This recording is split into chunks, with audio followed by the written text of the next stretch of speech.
It's the diary of a tired black man. Hey, it's the diary of a tired black. That's a great point. I was going to say, how would you then respond to people from the Islamic faith that would purport that they believe in the same God? A lot of them claim, oh, we have the same God, there's only one God. But some people say one person's God could also be another person's devil. I mean, how would you respond to them saying, oh, we have the same God because we believe in, Jesus and the same God?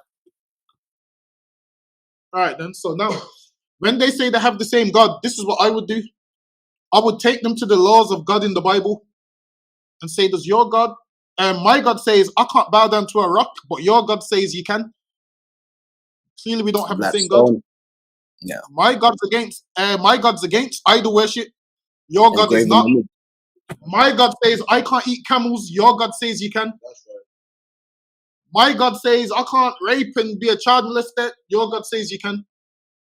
My God only deals with Israelites and your God deals with Arabs and everybody else. Mm-hmm. We don't have the same God. That's right. My God said, no record shall be mixed with his words. And you came with another book from another race of people who is against our people. We don't have the same God. So yeah, we definitely don't have the same God.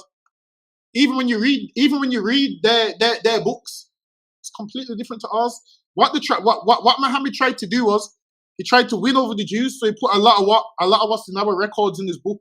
He copied from our book and then added his own stuff in there and put in there, I'm the last prophet and so forth.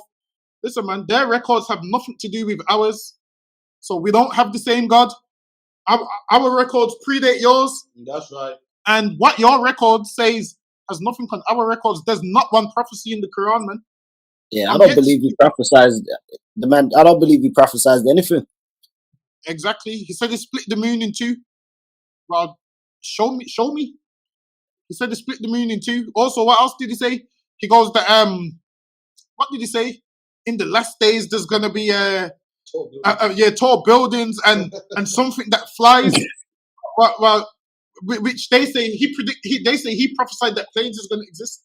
You do know Greeks prophesied this way before Muhammad. Not prophesied, but you do know Greeks had pictures of planes way before Muhammad. So all of that is nonsense. They believe in a complete different God. Their God is what? An idol. One of those 360 gods from Persian mythology, because that's what it was called before it was called Islam. It was called Persian mythology. Muhammad was a camel driver that learnt from a ton of Jews. And what did he do?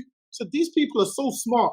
Let's get rid of all our idols and have one and be monotheistic and no more into all these different idols. And then they kept one, which is the Kaaba. And that's all it is. So lucky. It's the diary of a tired black